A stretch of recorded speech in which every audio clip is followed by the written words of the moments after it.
Slime or gag. Ha ha ha ha ha. You're going to need some borax. Borax is a detergent that can be found in the clothes washing detergent aisle at most grocery stores. A sealable container that you're going to use to make a saturated solution of borax. A container that you're going to mix all the ingredients in. Make sure that the container is something that you wouldn't mind destroying if you don't clean it out right away. Some water. I used 2 cups just in case I needed to mix something or I needed some more water.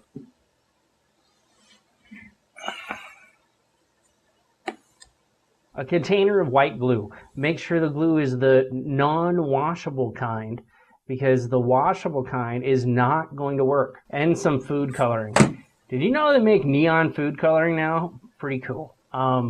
So the more colorful you want your slime, the more food coloring you're going to need. You may want to use gloves when you make your slime because the dye will get caught up in the polymers of the slime once it starts to polymerize, but before that, it can dye your hands. Make your borax solution. It doesn't really matter how much you use, you just want to have it be saturated. This means that no more is going to dissolve in the container. Add water and seal the container.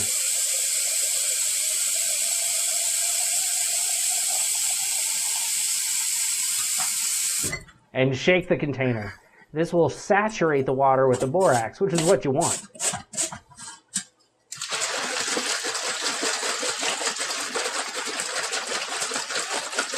Run hot water to clean out the pipes from any borax you may have spilled.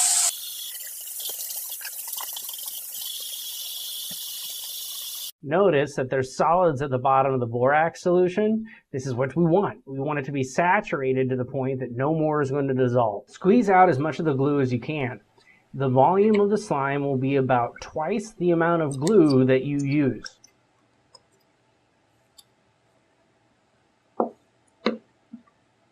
I seal the glue back up because, well, I'm a teacher and I figure I can get this glue to do something else somewhere else. Add about the same volume of water as glue that you used and start mixing it. It's more enjoyable if you do it with your hands.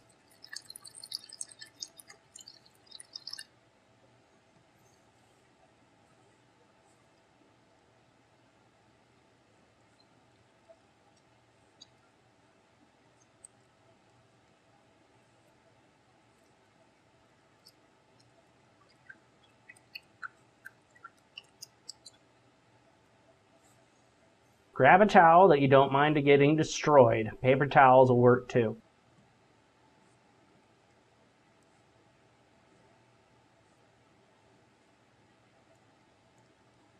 You can see on your fingers that you've thinned out the polymers of the glue, which is good because otherwise you would just make a solid chunk of glue when you added the borax solution.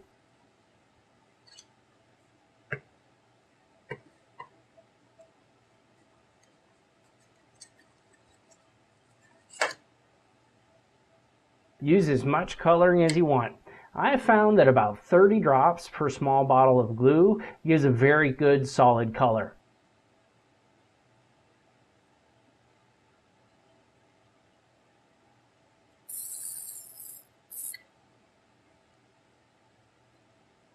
And then mix it again. Mix the mixture thoroughly.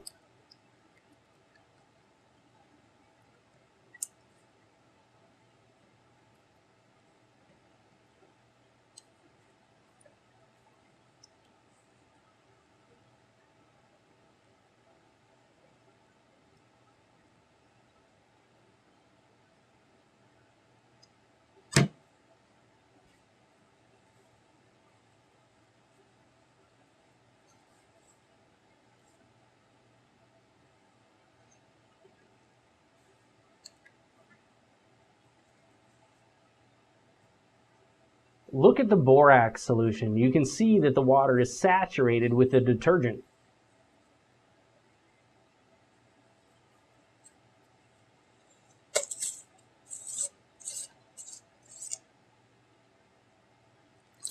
Pour a small amount into the glue mixture. The borax is going to instantly start to make slime as it causes the polymers of the glue to form longer chains. Mix it thoroughly. It's gross, disgusting, and fun.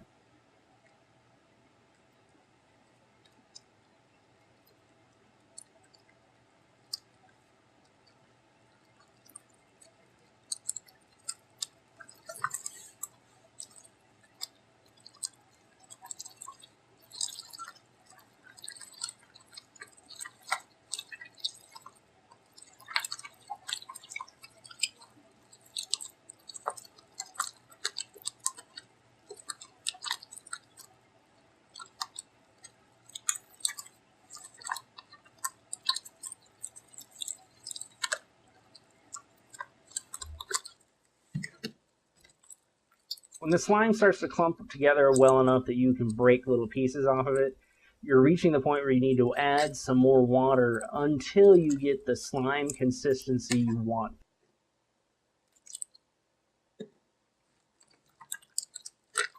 Get your hands in there. That's right. Mix it. Mix it like you mean it. The more you mix it, the more water will come out of the slime and the more firm it will become. If your slime gets too hard, add a little bit more water. Do not leave your slime out on any fabric that you think that it could die, like your parents' couch, some carpet, etc. Always put it back in a sealable container when you're done with it. You can store your slime in a plastic sealable bag indefinitely, as long as the slime doesn't get too dried out. If it gets a little bit dried out, you can add a little bit of water to it to revitalize it. If your slime is sticky, add just a little tiny bit more borax or roll it around in your hands until more water comes out. But if it gets so dry that powder starts to come off it, your slime's done and you'll never get it back again.